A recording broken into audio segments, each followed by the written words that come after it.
மனுஷன் எல்லாரும் பல்சையும் பிடிச்சிட்டான். இன்னும் என்னென்ன ஆட்டம் ஆட போறானோ. சம்மர் வந்தாச்சு. What's your plan for this holiday? எங்க கிட்ட விட்டுருங்க, நாங்க பாத்துக்கிறோம். GT Holidays. GT Holidays, South India's #1 travel brand. ஆதன் நியூஸ் நேயர்களுக்கு வணக்கம். நான் கவி பாரதி.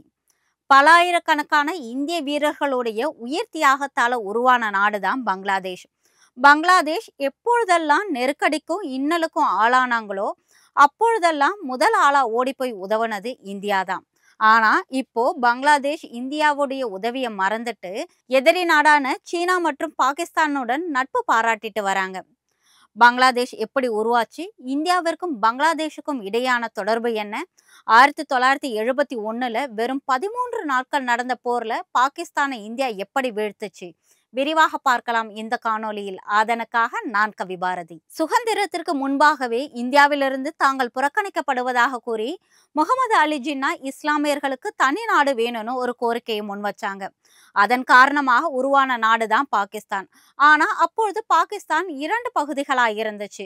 தற்போது இருக்கக்கூடிய பாகிஸ்தான் மேற்கு பாகிஸ்தானாகவும் தற்போது இருக்கக்கூடிய பங்களாதேஷ் கிழக்கு பாகிஸ்தானாகவும் இருந்துச்சு. 2 பகுதிகளிலுமே இஸ்லாமியர்கள் அதிகம் இருந்தாலும் இவர்கள் இருவருமே மொழியால வேறுபட்டிருந்தாங்க.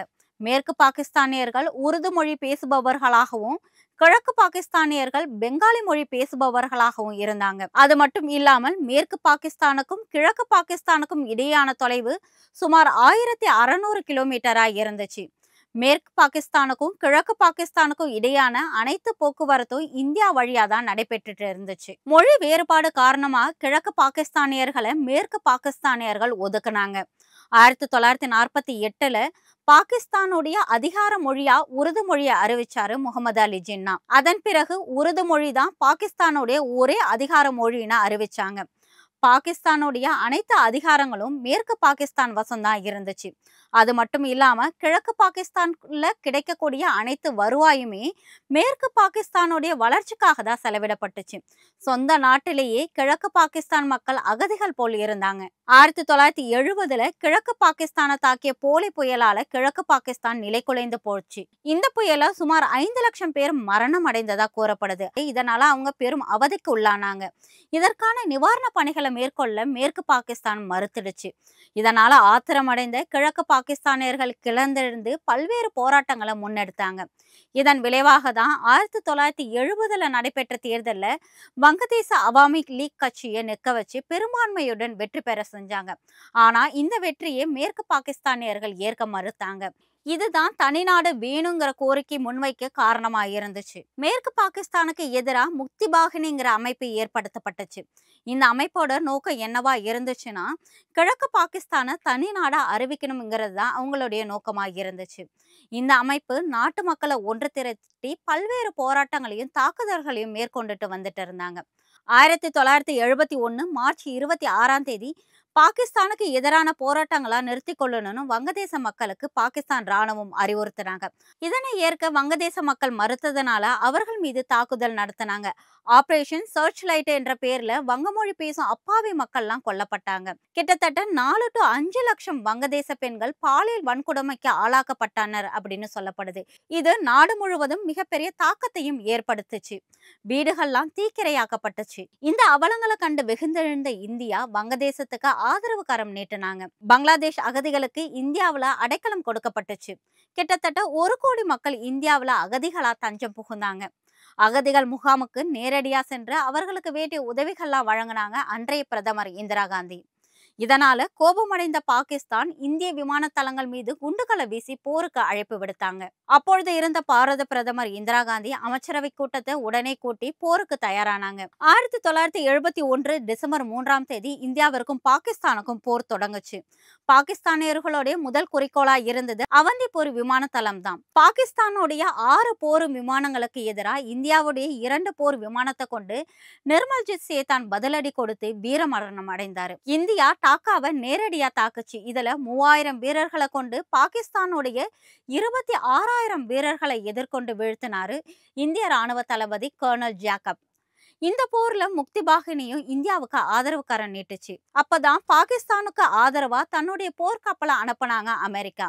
இந்தியாவுக்கு ஆதரவா சோவியத் யூனியன் முன் வந்துச்சு. இந்திய படைகளை சமாளிக்க முடியாம திணறினாங்க பாகிஸ்தான் ராணுவம். இதனால பாகிஸ்தான் ராணுவ தளபதி இந்தியாவிற்கு போர் நிறுத்த கடிதத்தை எழுதினாங்க. ஆனா இதனை ஏத்துக்க இந்தியா மறுத்துடுச்சு. இதற்கு ஒரே வழி பாகிஸ்தான் சரணடைய வேண்டும்னு இந்தியா வலியுறுத்தினாங்க. வேற வழி இல்லாத பாகிஸ்தான் ராணுவ தளபதி தன்னுடைய வீரர்களுடன் டாக்காவுல இந்தியாவுக்கு சரணடைந்தாங்க. டிசம்பர் 16ஆம் தேதி போர் முடிவுக்கு வந்தது. இந்த போர் வெறும் 13 நாட்களே முடிவடைஞ்சிச்சு. இந்தியா கைப்பற்றின பாகிஸ்தானுடைய 15 சதுர மைல் நிலத்தை பாகிஸ்தான் கிட்டேயே ஒப்படைச்சிட்டாங்க. இந்தியாவுடைய இந்த செயல் உலகையே வியப்பில் ஆழ்த்துச்சுன்னு தான் சொல்லணும். அப்பொழுது இருந்த பாரத பிரதமர் இந்திரா காந்தி இந்த நிமிடம் முதல் வங்கதேசம் சுதந்திர நாடா அறிவிக்கப்படுதுன்னு சொன்னாங்க. இப்படிதான் வங்கதேசம் பிறந்துச்சு. ஆண்டுதோறும் டிசம்பர் 14ஆம் தேதி சுதந்திர தினத்தை கொண்டாடுறாங்க பங்களாதேஷ். அதே நாள இந்தியாவில போர் வெற்றி தினமா கடைபிடிக்கப்படுது. அதன் பிறகும் பங்களாதேஷம் முதல் ஆளா அங்கீகரிச்சது இந்தியா தான். பங்களாதேஷோட வளர்ச்சிக்காக தொடர்ந்து பல உதவிகளை இந்தியா செஞ்சுக்கிட்டே தான் வந்துச்சு. நீண்ட காலமா பங்களாதேஷும் இந்தியாவும் நட்பு பாராட்டிட்டு தான் இருந்தாங்க. பங்களாதேஷோட பிரதமரான ஷேக் ஹசீனா இந்தியாவுடன் நெருங்கிய நட்புல தான் இருந்தாங்க.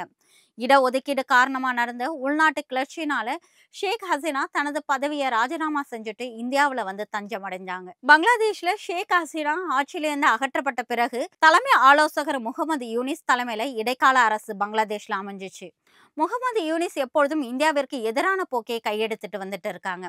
இவரது நெருங்கிய வட்டமான ஓய்வு பெற்ற அந்நாட்டு ராணுவ அதிகாரி பஸ்லூர் ரஹ்மான் என்ன சொல்லியிருக்காரு அப்படின்னா, இந்தியா பாகிஸ்தான் மீது போர் தொடுத்துச்சுன்னா இந்தியாவுடைய வடகிழக்கு மாநிலங்களை பங்களாதேஷ் ஆக்கிரமிக்க நேரிடும்னு சொல்லியிருக்கிறாரு. பங்களாதேஷ் பாகிஸ்தான் இணைந்த ஒரு ராணுவ கூட்டணிக்காக சீனாவுடன் பேச்சுவார்த்தை நடத்தணும்னு அவர் பேசியிருக்காரு. அப்படி இவர் சொன்ன இந்த விஷயம் நடந்துச்சுன்னா அவர்களுடைய முதல் குறிக்கோளா என்ன இருக்கும் அப்படின்னு பாத்தீங்கன்னா சிலிகுரி காரிடார் தான் இருக்கும். இந்தியா பங்களாதேஷ் உடன் தான் அதிக அளவுல நிலப்பரப்பை பகிர்ந்துட்டு இருக்கிறாங்க. இந்தியா பங்களாதேஷ் இடையே மொத்தம் 4096 கிலோமீட்டர் தூரத்துக்கு எல்லைப்பகுதி விரிவடைஞ்சு இருக்கு.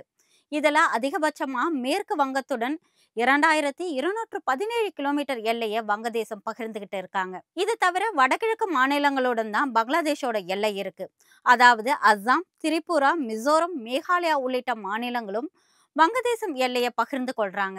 இந்த எல்லையில இருக்கக்கூடிய ஒரு முக்கியமான பகுதி தான் இந்த சிலிகுரி காரிடார், அதாவது கோழி கழுத்து பகுதின்னு சொல்லப்படுது. இந்த மிக குறுகிய கோழி கழுத்து பகுதி தான் வடகிழக்கு மாநிலங்களை மேற்கு வங்காளம் வழியா நம்ம நாட்டோட இணைக்கக்கூடிய ஒரு பாலமா இருக்குது.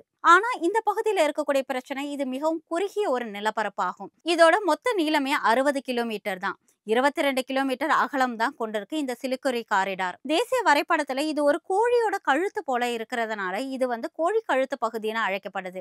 இந்த பகுதியை மட்டும் துண்டிச்சுட்டா இந்தியா வடகிழக்கு மாநிலங்களுக்கு உண்டான தொடர்பை முற்றிலுமாக இழக்க நேரிடும். தற்போது பங்களாதேஷ்ல இருக்கக்கூடிய இடைக்கால அரசு சீனாவுடன் ஆதரவு கரம் நீட்டிருக்கிறதுனால வெறும் 130 கிலோமீட்டர் சீனா முன்னேறினா சீன ராணுவம் பூட்டான், மேற்கு வங்காளம் மற்றும் இந்தியாவுடைய வடகிழக்கு மாநிலங்களை இந்தியாவுடைய பிரதான நிலப்பகுதியிலிருந்து துண்டிக்க முடியும். இந்தியாவுக்கும் பாகிஸ்தானுக்கும் எப்போ வேணும்னாலும் போர் மூழலாங்கிற ஒரு நிலையில இருக்கக்கூடிய இந்த கட்டத்துல நாம இந்த சிலிகுரி காரிடாரை பாதுகாக்க வேண்டியது மிகவும் அவசியமான ஒன்றா பார்க்கப்படுது.